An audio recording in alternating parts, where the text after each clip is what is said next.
I'm about to tell you a story that'll make your jaw drop, a tale of paranoia, obsession, and a neighbor who thought she was the sheriff of our quiet little town, only to bring her entire world crashing down. Picture this, a peaceful suburban street in Asheville, North Carolina, in the crisp fall of 2024, where Ethan Harper, a 40-year-old wildlife biologist, thought I'd found the perfect spot to balance my passion for studying migratory birds with a calm, drama-free life.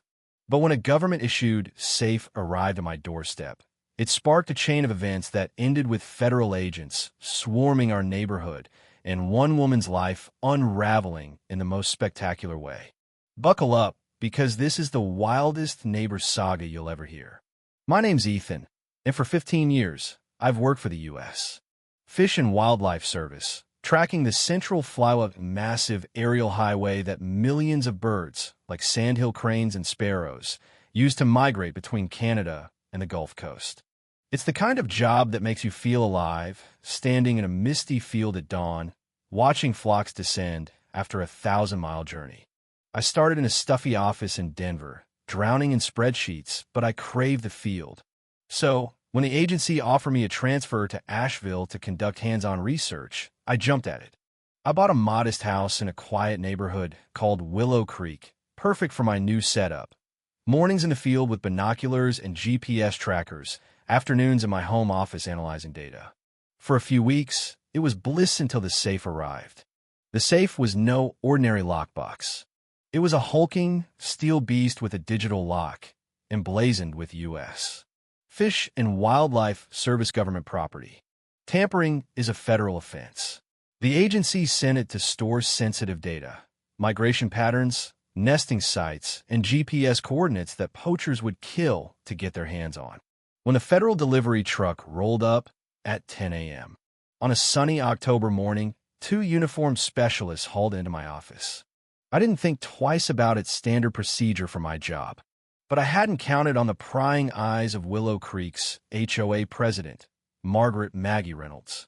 Maggie, a 58-year-old divorcee, ruled the HOA like it was her personal kingdom. She'd been president for a decade, and with her kids long gone, the role was her entire identity. What I didn't know then was her backstory. Maggie had spent 20 years managing a big-box store, where she developed a fixation on catching shoplifters. She'd built cases against innocent employees, accusing them of theft with zero evidence, until her bosses fired her to avoid lawsuits. Maggie never admitted she was wrong. Instead, she brought that same obsessive vigilance to Willow Creek, patrolling the streets with her phone, snapping photos of suspicious delivery vans or unfamiliar cars.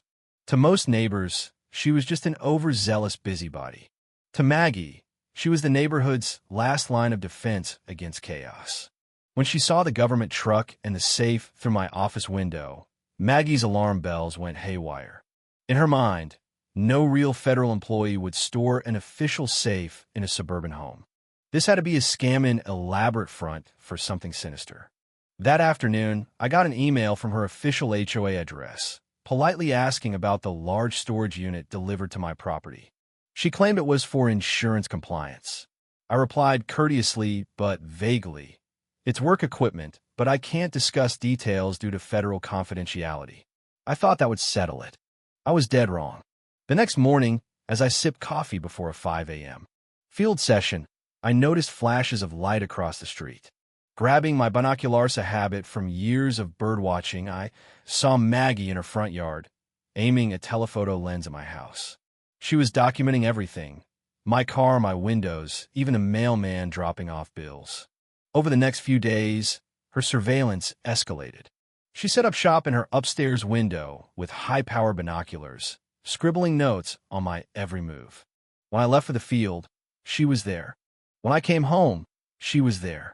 She even photographed a UPS truck delivering my research supplies, convinced it was a drop-off for illegal goods.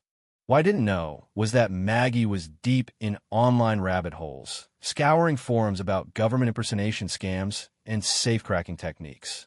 She posted vague questions on HOA watchdog groups, feeding off the paranoia of strangers who egged her on. To her, my vague email was proof I was hiding something. My routine calls with my supervisor, faintly audible through an open window, were coded communications. My bird feeders, rigged with cameras to track local species, were surveillance devices. She was building a case, complete with photos, timelines, and wild theories about me running a criminal empire. Maggie wasn't content to play detective alone. She called an emergency HOA meeting at her house, presenting a PowerPoint of her evidence, blurry photos of the safe, my daily schedule, and articles about fraudsters posing as federal agents. She argued my presence was tanking property values. The board was split. 2 retirees, hooked on true crime podcasts, bought her story. A third suggested talking to me first. The fourth, a lawyer named Tom, warned that accusing someone of federal crimes without proof was a legal minefield. But Maggie's passion won out. The board authorized an official inquiry, cautioning her to avoid harassment. To Maggie, it was a green light to escalate. The next day, she showed up at my door with a clipboard and HOA letterhead, demanding to inspect the safe for community safety. Her tone was sharp, her eyes gleaming with suspicion. I explained, calmly but firmly, that my work was confidential and I couldn't share details without violating federal policy. She pushed harder, accusing me of dodging her legitimate questions. The conversation spiraled. She raised her voice, claiming I was hiding behind fake protocols. Neighbors peeked from their windows as she shouted about me running a criminal operation. Finally, she threatened to call the police for impersonating a federal agent. I told her to go ahead. I had nothing to hide and shut the door. That night, I heard her on the phone with 911, loudly reporting a federal imposter in Willow Creek. The call went to Officer Daniel Brooks, a seasoned cop who knew Maggie's reputation for crying wolf over trivial complaints, like kids skateboarding past curfew. He arrived the next morning, with Maggie trailing him, clutching her evidence folder. I invited them in, handed over my federal ID, and let Brooks verify everything. He called my badge number into the database, cross-checked my documents, and phoned my agency. Within 20 minutes, he confirmed I was legit. Maggie, hovering nearby, insisted the documents were sophisticated fakes. Brooks ignored her, explaining to her that there was no crime here. I thought that would end it. Instead, Maggie lost it. Right on my lawn, she screamed that Brooks was botching the investigation, that the federal databases were hacked, that I was part of a nationwide scam ring. Neighbors gathered, drawn by the commotion. Brooks warned her to back off, saying her accusations could land her in legal trouble. Maggie stormed off, yelling, "If you won't do your job, I'll get the evidence myself." I didn't realize she meant it literally. That night, while I was 50 miles away tracking cranes at 2 a.m., Maggie made her move. My security cameras installed for bird feeders, but covering my entrances caught it all. She crept to my house, tools in hand, a crowbar, hammer, and flashlight. She'd spent hours online learning to crack safes. Finding an unlocked office window, my mistake for trusting the neighborhood, she climbed in and tore through my desk, scattering research notes. Then she attacked the safe, ignoring its federal warnings. For hours, she hammered and pried, mangling the lock and denting the steel. She finally cracked it open, only to find migration data, GPS trackers, and agency memos. No drugs, no cash, just science. She fled, thinking she'd gotten away clean. When I got home at 8 a.m., my office was a war zone. Papers everywhere, cabinets ransacked, and the safe destroyed. My heart sank, fearing lost data, but my backups were secure on agency servers. Furious, I called my supervisor, who treated it as a federal incident. Within hours, Agent Laura Bennett, an FBI investigator, arrived with a team. They reviewed the footage, which showed Maggie's face clearly as she wrecked government property. Combined with Brooks' report of her harassment, it was an open and shut case. At 6 a.m. the next day, federal vehicles flooded Maggie's street.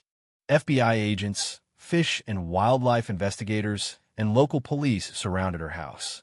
Neighbors watched, stunned, as Agent Bennett knocked and arrested her. Maggie tried denying it, then claimed she was protecting the community.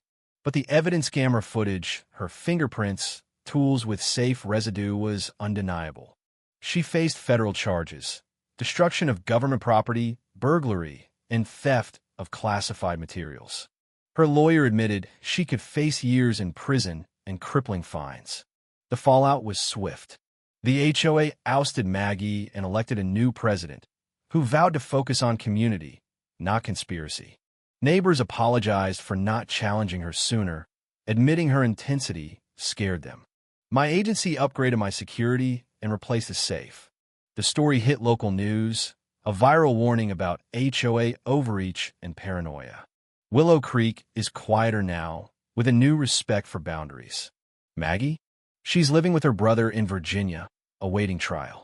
The neighborhood doesn't miss her patrols. What would you have done if Maggie targeted you?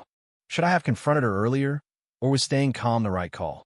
Is there ever a time when neighborhood watch goes too far? Drop your thoughts below, hit that like button, and subscribe for more wild stories. Let's get this debate rolling.